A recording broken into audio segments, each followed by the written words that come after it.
Hello everyone and welcome back to the channel. Yes, welcome to Football TV, and we are here to talk about the Manchester City game. Yes, the return of Kevin De Bruyne to the Etihad Stadium, and we'll be looking at the teams, the team sheets, how they're going to line up, predicted line up, scoreline, and their form so far. Yes, because from their form we should know what they're going to come up with. Yes, and if you're new to the channel, please don't forget to like the video, subscribe. Yes, thanks for your contribution in the past 2 days or so. It has been really immense. I really got a lot of comments and views, and I want to appreciate that, and I'm so grateful. So we are going to do the needful in this particular video. Yes, we'll be looking at the Manchester City side first. Yes, because you know, a lot of ups and downs for Manchester City this season, because they've this is funny. They've played 4 games. Okay, they've won 2 games. They've lost 2 games.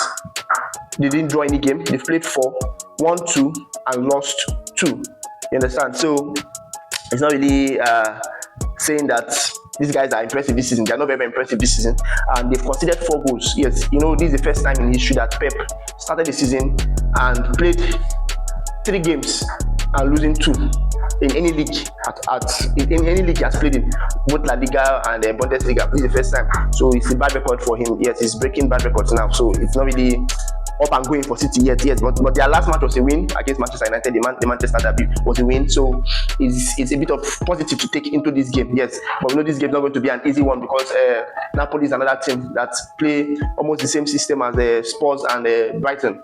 These are the teams that defeated Manchester City. So Napoli plays this system, and it might be very difficult for City to go away with a win on this one, even though they are at home. Yes. So let's not get carried away. All right. For the lineup, I'm looking at the Roma to start. I think the Roma will be starting pretty much every City game right now until something maybe bad happens, or something like an injury, yes, stops his run of games, because he's going to be playing all the games. I'm just so sorry for James Trafford. I think the only time you see James Trafford maybe in League Cup games against smaller teams, then we can feature James Trafford and Bettinelli, the other keeper they got from Chelsea. All right, on the right rather, we have Rico Lewis is back, so I think he's going to start. Kusanov and Diaz, I think, are the 2 key men that are going to hold the center half. Then Ake can come in to do some replacement. Then Viadio is going to start on the left, because he is also back from injury, and he's likely to feature in this one. Rodri in the center. Yes, I'm looking at Rangers and Foden, the 2 attacking / central midfielder, because Rangers is also kind of cover for Rodri. Then Foden will be allowed to go into the box and make free runs. All right, then on the right hand side of the attack, they are going with a 4-1-4-1. Yes, but we are just looking at it as a 4-3-2-1, but let us call it as it is. Yes, okay, if it's a 4-1-4-1, that is Rodri is the one, the 4 is the 4 defenders, Rodri is the one, then the 4 midfielders, Doku on the left, top far left, the flank, Rangers here, Foden here, and on the other flank, Bernardo Silva. Yes, I think maybe Foden should have started. Foden might want to start from that wing, yes, because he's also a very good winger, but Bernardo Silva is very difficult to take away Bernardo Silva from this squad. I don't know if you've noticed, they have a lot of good players, so, but Bernardo Silva keeps starting. He's just so how do I even put it, so useful to the team. He can't be, the usefulness can't be overemphasized, because without him in this team, the defense will work, the attack will work, he's just everywhere. So I think he needs to start in this one. Then Haaland up front. Yes, that's the last one. Haaland is going to play up front, so I think that's what they are going to come up with. Then for Napoli, yes, Rasmus Højlund is going to be back in Etihad again, and he's going to play. He's going to top 9, and it's going to be fun if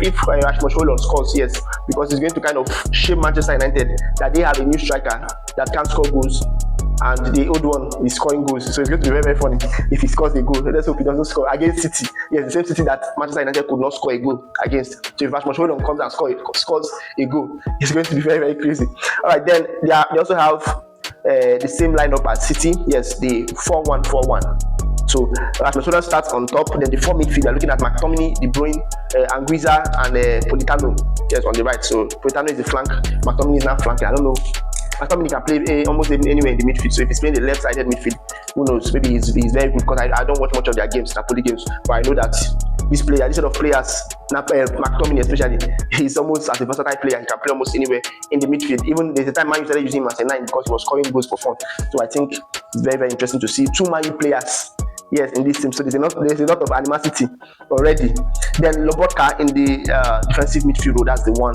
Then the remaining 4 at the back, Spinazzola, I think Spinazzola will start. Yes, Bongiono was also starting in the defense, and Bekuma in the defense. Then Di Lorenzo on the right.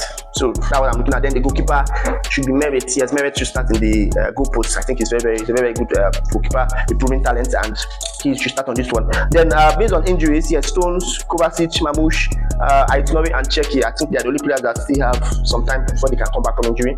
Not so long, yes, most of them are not long term, so they still have. By the end of maybe next month, I think all of them should be back from injury. For the Napoli side, we have Lukaku. Lukaku is injured. Contini is also injured, and Rahman is injured. I think most some of them are back in training, but they've not started. They've not really featured in a game, so we'll see about that. Then, funny enough, Napoli's form is better than City's form right now, because Napoli has played 3 and won 3, conceding only 2 goals. While Manchester City have played 4, lost 2, won 2, and also conceded 4 good goals. Yes, 4 powerful goals. So we'll see how this one pan out. Scoreline, I'm looking at this game as a draw, not a goalless draw. I think both teams will score. I'm looking like 2-2. Yes. Hey, don't go and play my game, please. Somebody was saying he played my game and it entered in the Chelsea 3-1 prediction I gave for Bayern, that he played 3-1, just played direct score. And I was saying, bros, I didn't ask you to play any game.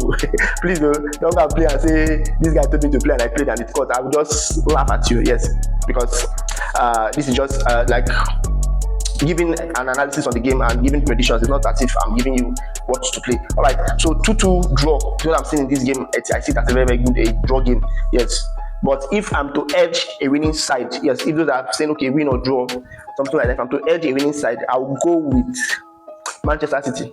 Yes, maybe 3-2. Yes, but my direct score line is 2-2.